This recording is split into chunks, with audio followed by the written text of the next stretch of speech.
আসসালামু আলাইকুম। আমরা এখন দেখব ডিভিসিবিলিটি রুল অর্থাৎ বিভাজ্যতার সূত্র। কোনো একটা সংখ্যাকে অপর একটি সংখ্যা দ্বারা ভাগ করা যাবে কিনা সেটা টেস্ট। এটা সাধারণত এমসিকিউতে চলে আসে, বিভিন্ন ব্যাংকের পরীক্ষায়, বিসিএসও আসতে পারে। সেই ক্ষেত্রে আমরা এখন দেখব ডিভিসিবিলিটি রুল বা বিভাজ্যতার সূত্র। তো প্রথমে আমরা দেখব কোনো একটা সংখ্যা 2 দ্বারা বিভাজ্য হবে কিনা। 2 দ্বারা বিভাজ্য হতে হলে মনে রাখবেন সংখ্যাটি অবশ্যই জোড় সংখ্যা হতে হবে। জোড় সংখ্যা মানে হচ্ছে 2 5 3 1 7। এটা কিন্তু লাস্টে হচ্ছে বেজোড় ডিজিট। বেজোড় ডিজিট কখনোই 2 দ্বারা বিভাজ্য হবে না, অর্থাৎ 2 5 3 2 এটা যদি হয় তাহলে এটা 2 দ্বারা বিভাজ্য হবে। অর্থাৎ এই লাস্ট ডিজিটটা হতে হবে হচ্ছে 2 4 6 8 অথবা 0। এই কয়টা ডিজিট যদি লাস্ট ডিজিট হয় তাহলে সংখ্যাটি 2 দ্বারা বিভাজ্য হবে। এই হচ্ছে 2 এর ডিভিসিবিলিটি রুল। তারপর আমরা দেখব 3 এর ক্ষেত্রে। 3 এর ক্ষেত্রে নিয়মটা হচ্ছে, যেমন একটা সংখ্যা ধরি আমরা 405, এটা 3 দ্বারা বিভাজ্য কিনা আমরা টেস্ট করব। সেই ক্ষেত্রে আমাদের যেটা করতে হবে, সবগুলি নাম্বার যোগ করতে হবে, অর্থাৎ 4 + 0 + 5 যোগ করলে দেখব হচ্ছে আমাদের 9। যদি এই যোগফলটা 3 দ্বারা বিভাজ্য হয় তাহলে অবশ্যই এই সংখ্যাটা 3 দ্বারা বিভাজ্য হবে। আর এটা আমরা দেখি, যেমন 5 5 5, এটা করলে আসে 5 + 5 + 5, সেই ক্ষেত্রে আসে হচ্ছে 15। 15 হচ্ছে 3 দ্বারা ভাগ করা যায়, সেই ক্ষেত্রে 550কেও 3 দ্বারা ভাগ করা যাবে। আবার যদি এমন হয় 505, এটা সবগুলি ডিজিট যোগ করলে আসবে হচ্ছে 10, কিন্তু 10 3 দ্বারা বিভাজ্য হয় না, সেই ক্ষেত্রে 505 3 দ্বারা বিভাজ্য হবে না। তারপর আমরা দেখব 4 দ্বারা বিভাজ্য সংখ্যার ক্ষেত্রে রুলসটা কি। 4 দ্বারা বিভাজ্য সংখ্যার ক্ষেত্রে রুলস হচ্ছে, লাস্টের 2 ডিজিট যদি 4 দ্বারা বিভাজ্য হয় তাহলে পুরো সংখ্যাটি 4 দ্বারা বিভাজ্য হবে। সাপোজ একটা সংখ্যা ধরলাম 40,832, তাহলে লাস্টের 2 ডিজিট হচ্ছে এখানে 32। এই লাস্ট 2 ডিজিট যদি 4 দ্বারা বিভাজ্য হয় তাহলে এই পুরো সংখ্যাটা 4 দ্বারা বিভাজ্য হবে। তারপর আমরা দেখব 5 এর ক্ষেত্রে ডিভিসিবিলিটি রুল। 5 এর ক্ষেত্রে রুলটা খুব ইজি। লাস্ট ডিজিট যদি 0 হয় অথবা 5 হয় তাহলে 5 দ্বারা বিভাজ্য হবে। যেমন ধরি আমরা 495, তাহলে এটা 5 দ্বারা বিভাজ্য। 397 এটা বিভাজ্য হবে না, কারণ লাস্টে 5ও নেই 0ও নেই। আবার 300 এটা 5 দ্বারা বিভাজ্য হবে, কারণ লাস্ট ডিজিট আমাদের হচ্ছে 0।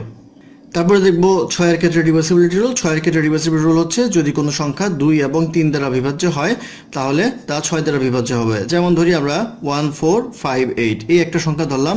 তো 1458 এর লাস্ট ডিজিট হচ্ছে জোড় সংখ্যা, সেই ক্ষেত্রে এটা অবশ্যই 2 দ্বারা বিভাজ্য হয়, তাহলে এটা শর্ত ফুলফিল করে। এখন দেখব আমরা 3 দ্বারা বিভাজ্য কিনা। তো এই ক্ষেত্রে আমরা 1 + 4 + 5 + 8 করব। এটা করলে আসবে হচ্ছে 18, অর্থাৎ 18 আসে। 18 আবার 3 দ্বারা বিভাজ্য, কারণ এটাকে 3 দ্বারা ভাগ করা যায়। সেই ক্ষেত্রে আমরা বলতে পারবো এটা 2 এবং 3 দ্বারা বিভাজ্য, অতএব এটা 6 দ্বারা বিভাজ্য, অর্থাৎ 1458 হচ্ছে 6 দ্বারা বিভাজ্য একটি সংখ্যা। তারপর আমরা দেখব 7 দ্বারা বিভাজ্যের ক্ষেত্রে রুলসটা। 7 দ্বারা বিভাজ্যের ক্ষেত্রে রুলস হচ্ছে, ধরি একটা সংখ্যা 483। তো 483 এর নিয়ম হচ্ছে, লাস্ট যে ডিজিটটা থাকবে সেই ডিজিটটাকে 2 দ্বারা গুণ করতে হবে এবং বাকি যে ডিজিটগুলি থাকবে, যে সংখ্যাটা থাকবে সেখান থেকে বিয়োগ করতে হবে। অর্থাৎ এখানে লাস্ট ডিজিট হচ্ছে 3, তাহলে আমরা লিখব হচ্ছে 3 × 2।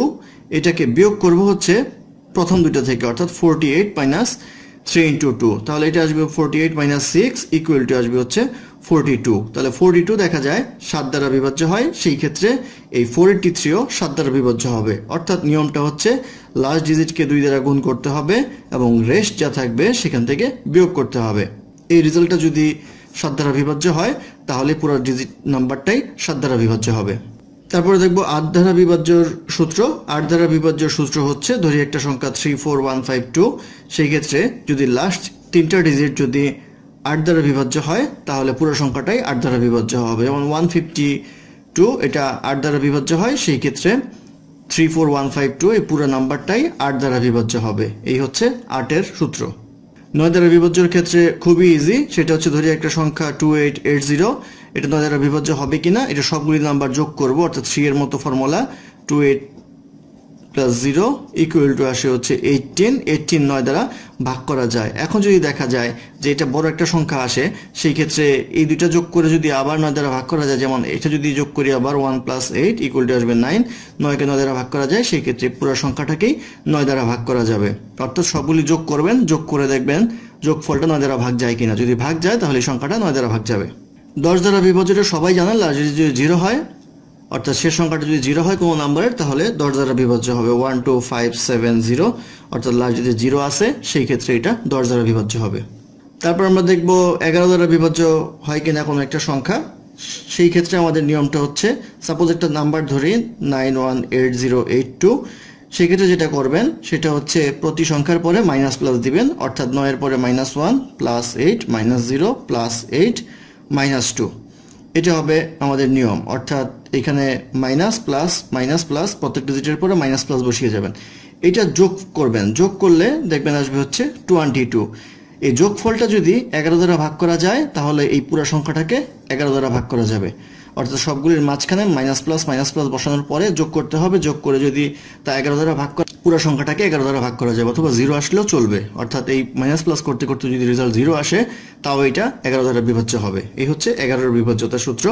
তারপরে আমরা দেখব হচ্ছে 12-এর ক্ষেত্রে। 12-এর ক্ষেত্রে বিভাজ্যতা সূত্র হচ্ছে, কোনো একটা সংখ্যাকে যদি 3 এবং 4 দ্বারা ভাগ করা যায়, অর্থাৎ 3 এবং 4 দ্বারা বিভাজ্য হয়, তাহলে সংখ্যাটি 12 দ্বারা বিভাজ্য হবে। সেই ক্ষেত্রে 3 এর ডিভিজিবিলিটির যে রুলটা আছে সেই রুলটা ফলো করতে হবে, এবং 4 এর যে রুলটা আছে সেটা ফলো করতে হবে। এই ছিল আমাদের ডিভাইসেবল রুলের একটা ছোট্ট একটা টিউটোরিয়াল। 1 থেকে 12 পর্যন্ত এখানে আছে। আশা করি আপনাদের ভালো লেগেছে। ধন্যবাদ আপনার সাথে থাকার জন্য। আমাদের চ্যানেলটি ভালো লাগলে অবশ্যই সাবস্ক্রাইব করবেন, লাইক, কমেন্ট এবং শেয়ার করবেন, এবং আরো কিছু জানার থাকলে আমাদের কমেন্ট করবেন, আমরা চেষ্টা করব সেটার অ্যান্সার দেওয়ার জন্য। ধন্যবাদ।